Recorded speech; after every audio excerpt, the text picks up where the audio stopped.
Thank you.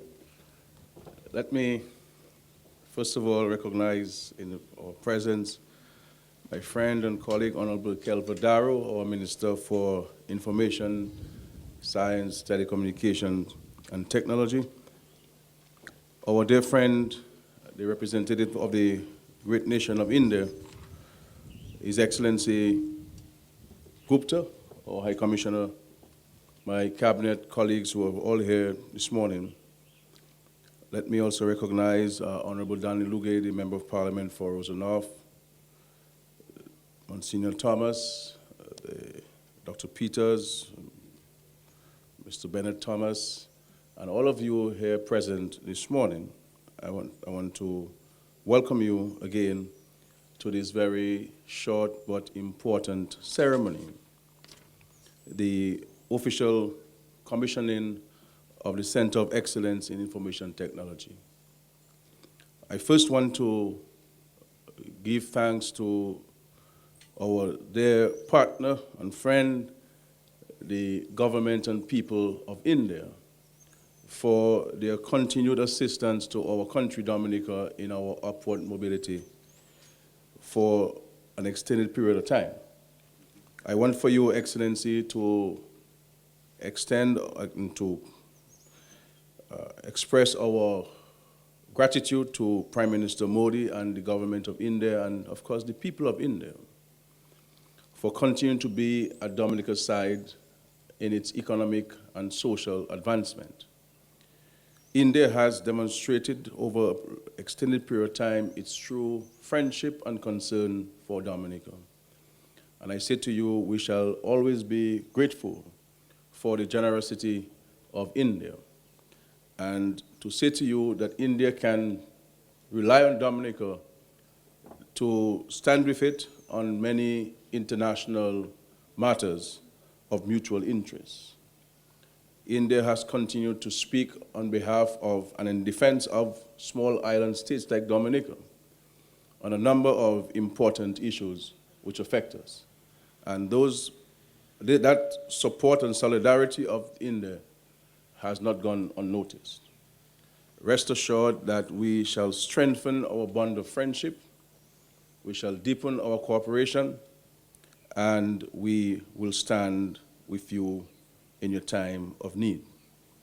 I shall take up the chairmanship of CARICOM on the 1st of July 2016, and I intend to use that position to also advance the relationship between India and CARICOM. And of course, we're in touch with your government on this matter. So I want to welcome you to Dominica and to welcome your fellow citizens to our country, the professors who are here, who have been here for the last several weeks assisting, and who will be here for us for the next 3 or so years to transfer knowledge to our citizens. The transfer of knowledge and skills and competencies is certainly important because at the end of the day, we have to be in a position where we can manage these Center of Excellence by ourselves, for ourselves. So we're grateful for this very strong bond of friendship because in tertiary education, the government, which I have had the honor to lead for some time, has demonstrated its commitment to increasing access to education in this country. Excellency, for your information and to remind my citizens that when this government came into office, only 7% of all high school graduates had access to the college, which means that 93% of all high school graduates never made it to the college. And I had the good fortune to have been a lecturer here at the college for 2 or so years. And it pained me to see how many students would be turned back, not because they did not meet the entry requirements to attend the college, but because the system said we're accepting a maximum number of students. And I taught here from 97 to October 97 to December 1999. And as fate would have it, we became the government a few years later. And the Prime Minister then, of blessed memory, Pierre Charles, appointed me as Minister for Education. And the government, the Labour Party government, decided it had to revolutionize access to tertiary education. and we embarked on a very ambitious program. And in less than 1 year, we created the State College by an act of Parliament. And with further investments in both human resources and the physical infrastructure of this campus, we have set the platform for 100% of all high school graduates to access the State College. Obviously, there are minimum requirements which the students must reach. But if every student who sits the common entrance examinations were to meet the entry requirements to the college, there's a space for you at this beautiful institution. So far, about 90% of all high school graduates have been taking advantage of this facility. I want to say to the students, you must not take these things for granted, because there are many countries that are much richer than us where students do not have even access to primary education or secondary education. You have access to all of this in a universal manner, and therefore you need to take advantage of it and make the best use of it, because your future and the future of the country depends on your excellence. I want to commend the leadership of the college. There are some issues which we shall address at a different forum, but just to say that we are pleased with the commitment of the leadership of the college to advance the government's vision for tertiary education. And we look forward to your continued partnership, because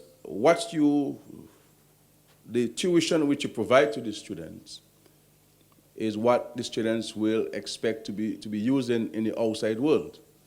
And therefore, your diligence and your commitment to excellence yourselves as lecturers is also very important. But we're here today to commission the formal opening of the Center of Excellence in Information Technology. And in our mind, in the government, this will certainly help transform the way we conduct our research and the development in information technology.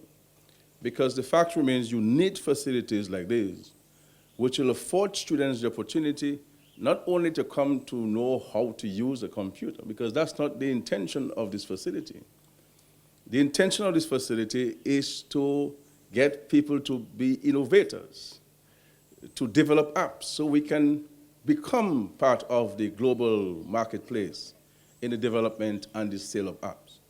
We must be able to come to a point where we can export human resources in respect to information technology. And this is what India has done. India has recognized that there are certain things it has an advantage over, and they have spent efforts and resources in focusing on information technology, and they are respected globally for this. And while our country is almost like a microcosm of India, population-wise, we can have our own efforts here in a smaller way, but meaningful and respected. And we have some of the best technicians and professors here sent by the government of India to impart that knowledge to us.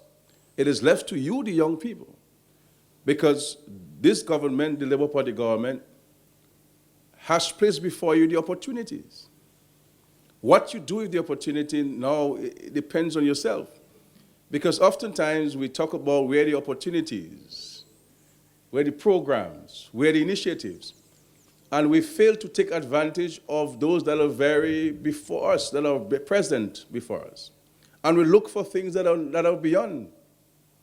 So you have an opportunity now, and we're not taking this information technology to a higher level of being able to create innovators. Because I have met many young people in this country who have an inclination to information technology and who, in my view, are exceptional in their natural talent.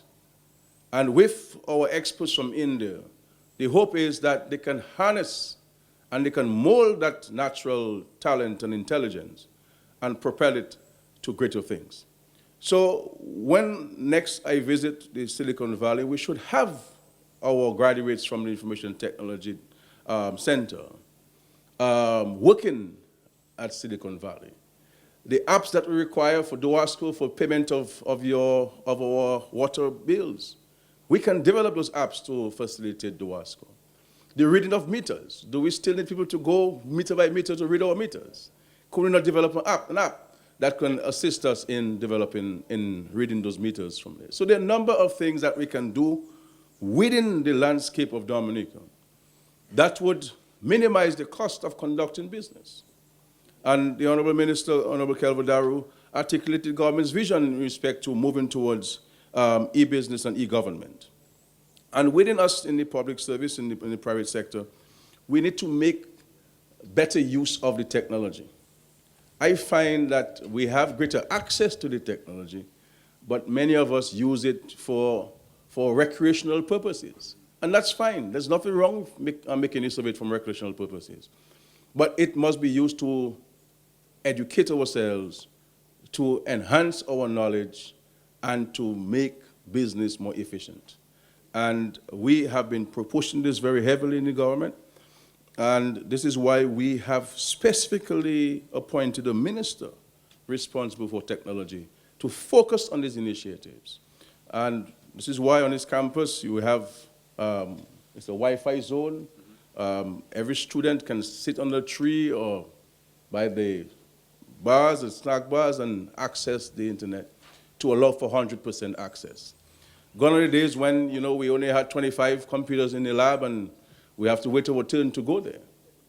Now, every student has a tablet, so access to the research engines is at our fingertips. And are we using the resources given to us by the government to enhance our learning in the classroom and out of the classroom? So my message to our young people is that we have to take advantage of the opportunities given to us in this country and recognize that it is because of the vision of this government, the Labour Party government, that we are realizing these dreams, things which we felt were impossible. So when the government indicated that we would like to see one graduate in every home in Dominica, there are some in society who scoffed at this suggestion. But those of us who read the Bible and, and even in your own Hindu religion, my dear friend, where there is no vision, the people perish. And sometimes it takes some others a longer time to appreciate the articulation of a vision. People want to be the doubting Thomases, so they have to see it to believe it. But those of us who have a thinking mind can create images in our minds as to where we want to get to and put our hand to the wheel and to the plow and get it done. Because these things for some may appear to come easy, but it is because of a determination, a commitment, a vision, a mission, and the development and harnessing of relationships. This is why we are able to create those things. And it is because of the mutual respect which exists between the government and people of India and the government and people of Dominica. We are here today having the representative of the Prime Minister and the President of India here with us to officially inaugurate the Center of Excellence. And the government could second its professors here to Dominica for an extended period of time to impart this knowledge onto us. So the rest is for you, the young people. And indeed, the not so young who believe, who an opportunity may have passed you by, or there were no opportunities back then, you now have the opportunity. Because one of the brilliance of this state college and the setting up of this state college, and for me, the satisfaction I get, besides having the young people access it, is to meet a 55-year-old lady who said, I attended the state college. I graduated from the state college.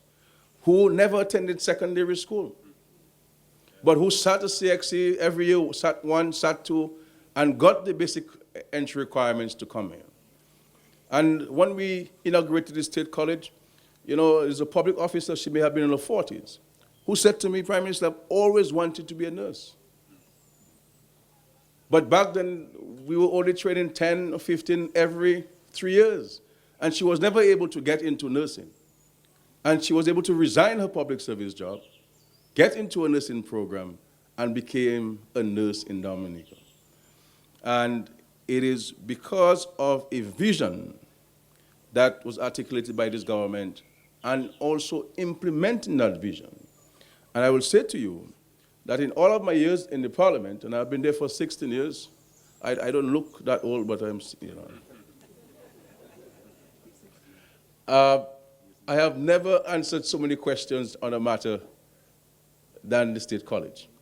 And a lot of it was on sheer ignorance of not understanding the system and not knowing the matters relative to tertiary education. So it was an opportunity to educate the Parliament back then on what a tertiary institution is like.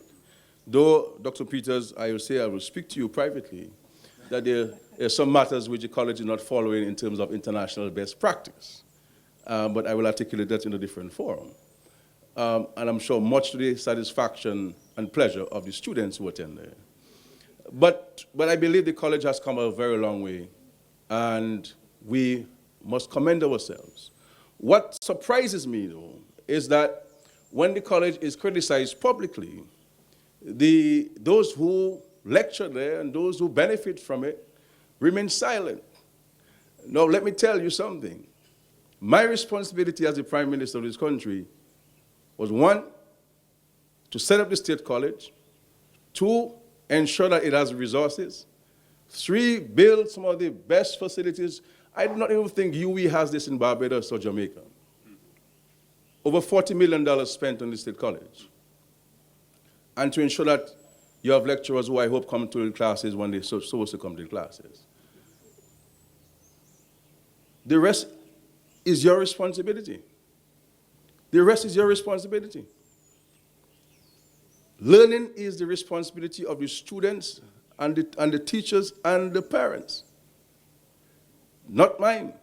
I can play my part because it takes a village to raise a child. But it is fundamentally the responsibility of the student, the parents, and the lecturers at the school. So let us appreciate this thing and understand where our roles begin and where they end.